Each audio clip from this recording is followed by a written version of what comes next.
Welcome back to my channel, Talking with Gabrielle. I'm going to get right into this video. I usually do an intro. I usually, never really start my videos like this, but I want to get right into this video because this story is very disturbing to me. And this just was brought to the news today, and I'm talking about it today. I never did a video same day, but this is really on my heart. It's very vexing. It's very disturbing to me. So I wanted to go ahead and make a video. So this has been coursing all throughout the news, all throughout the media. A Ugandan Olympic athlete by the name of Rebecca Cheptegei has died at the hands of her boyfriend. So we are dealing with domestic violence and femicide, gender-based violence once again. So this Ugandan athlete, again by the name of Rebecca Cheptegei, she appeared in the 2024 Paris Olympics. Okay, she was a distance runner. She was 33 years old, y'all. So that's very young. She was 33 years old, and her boyfriend Dickinson, I don't even know his last name. He's not even honorable enough to get a last name. But her boyfriend named Dickinson, they got into an argument over land. It was over land. And this happened to her September 1st, Sunday, September 1st, as she returned home from church. So Rebecca went to church with her family because she was very loved. She was very praised by her community. But we'll get into that in a minute. So she went to church with her family, came back home from church, and her boyfriend had already arrived. So this was premeditated. He was already there waiting for her. So you're talking about something that was premeditated. They got into an argument over the land. It was a dispute. The neighbor said that they heard the argument. And when they couldn't come to a resolve, he doused her in gasoline and then set her ablaze. So he went to her home with the plan to already have this dispute, this debate with her about land, something very sensitive. When it did not go his way, he doused his girlfriend, someone that he said he loved, someone that he laid with, someone that he was intimate with, someone that I know probably helped him out numerous times. He doused this woman in gasoline and set her on fire. And so from there, they were rushed to the emergency, and she died 4 days later of her injuries. She succumbed to her injuries this morning, Thursday, September 5th at 5 a.m. She succumbed to her injuries due to full organ failure. Okay. So a lot of people from her nation was reporting on this. You had the doctors who were saddened. You had political leaders who spoke out about it. People from her community, people from her family. Okay, because Rebecca Cheptegei was she was a hero. She was a role model. She was a special figure in her family. You have a woman that made it all the way to perform in the Paris Olympics. She placed 44 in the Olympics. She brought her family homes, which is why they were arguing over the land. She was very supportive. And like one of the political leaders who spoke out in her defense said, we are yet again dealing with another case of domestic violence and femicide. We already know that women, but unfortunately Black women, women of color, African women, we suffer more at the hands of men when it comes to femicide and domestic violence and gender-based violence. We suffer the most. And so here you have a Ugandan-born woman who became a pillar in her community. It is already very, very difficult for Black people to see success. And then when you go to the continent of Africa and you have a Ugandan-born woman who made it out of the bowels of her community, and she trailblazed her life so much so that she became a monument enough to perform in the Paris Olympics. And so she gained gained her wealth off the sweat of her own brow. Literally, she gained literal wealth off the sweat of her own brow. And she did not take that and keep that for herself. She had a boyfriend, which means she was social. She was open to love. She was a committed woman. You have a boyfriend, that means you are doing the work to have someone love you and to love that person back. She had land that she purchased for her family, which means that she was a lover of her community, a pillar of her community.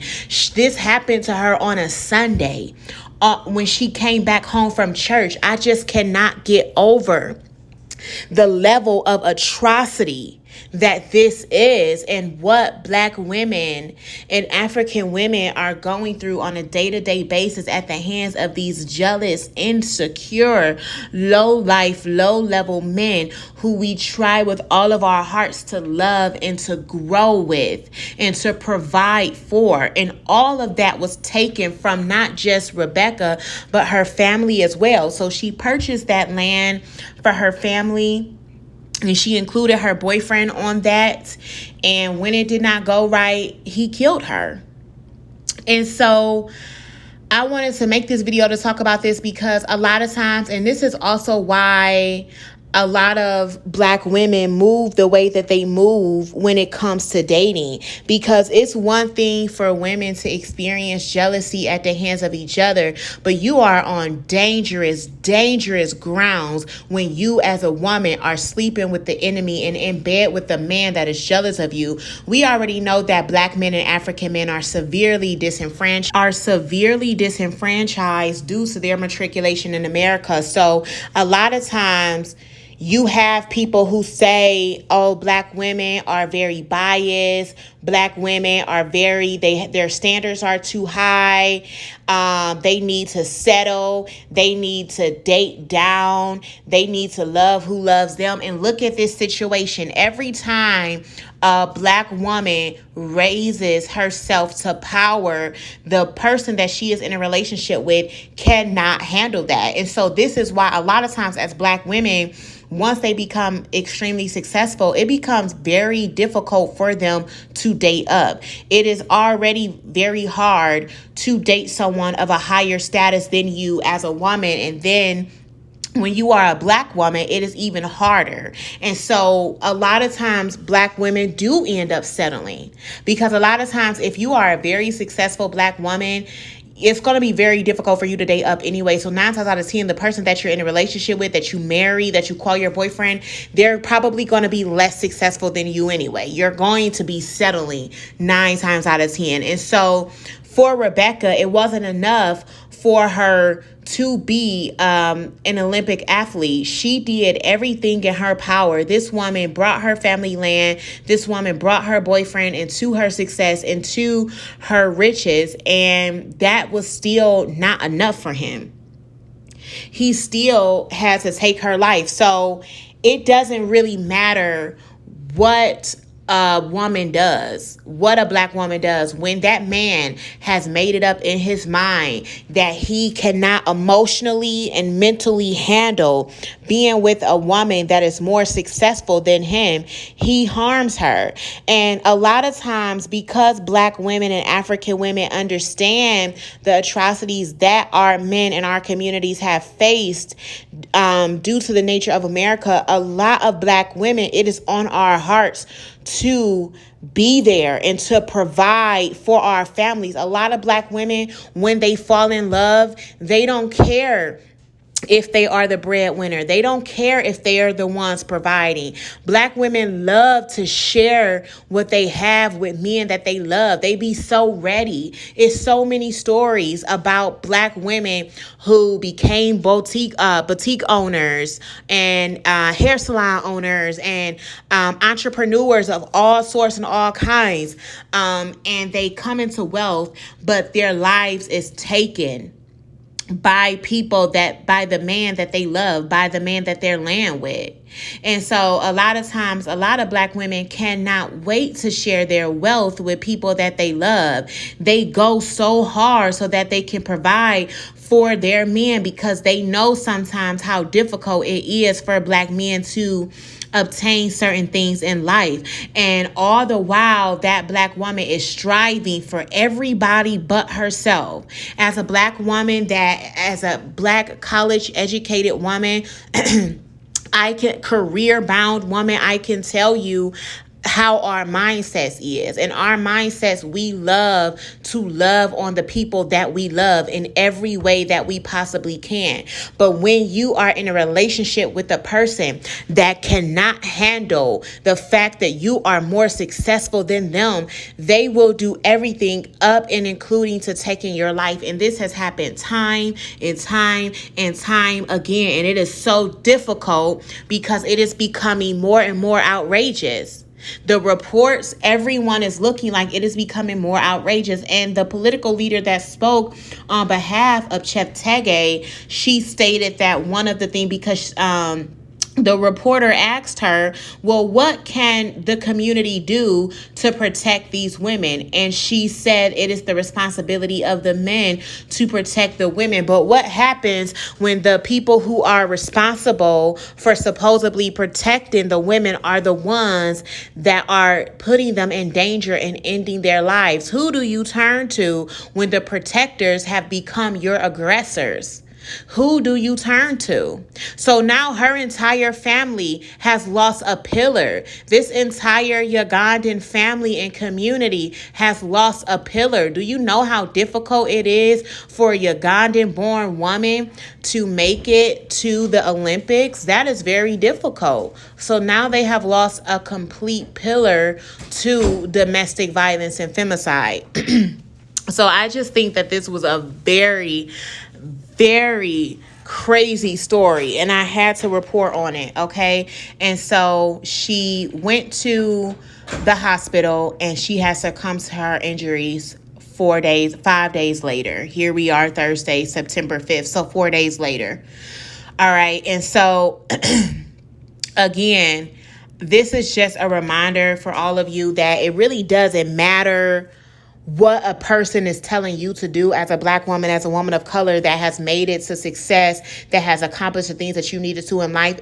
When it comes to dating, it doesn't matter how you lay your bricks. You will always deal with some type of adversity. And this is why more and more Black women are choosing the latter. They're choosing not to get married. They're choosing not to reproduce. There was a time that Black women loved family and loved children, and that's all that they wanted to do. But more and more over time, as they became successful, unfortunately, it seemed like the Black men had become their enemies. And I was just so disheartened by this entire story. So I had to talk about it. I had to talk about this story. So I want you all to get in the comments. Let me know how you feel about this. The Ugandan Federation is also calling for justice. I'm not sure. I believe her boyfriend is still alive that did this, because they were both rushed to the hospital. I guess he had some type of injuries or whatever. But her Cheptegei had over 75% of injuries, and she fell. She succumbed to her injuries 4 days later at 5 a.m. this morning. And I will never forget. This also reminds me of when I was in a relationship with my ex. Thank God he's an ex. And I was starring in a play in the Vagina Monologues. And it was opening night. And my family and things were coming. And he had a strong spirit of jealousy with me as well. And like I said, I would celebrate him all his birthdays, everything he did. It could be the smallest thing. I was extremely celebratory of him. I helped him get in school. I tried to help him as much as I could in every single way. And everything that I did, it was never good enough. And every time I had a moment of accomplishment, he would belittle it. He would put it down. He would try to destroy it. And so when I got my degree, as I was in school, he will always say that college wasn't important. School is not important. You are a part of school. You are a part of the matrix. You are a part of a system. He will always downplay accomplishments. And so when I was in the play Vagina Monologues, it was opening night. All of my family and stuff was coming. And I invited him, like he was supposed to come. I'm in a relationship with you my boyfriend. You should be there for opening night. He came to my apartment, y'all, on opening night as I'm getting ready.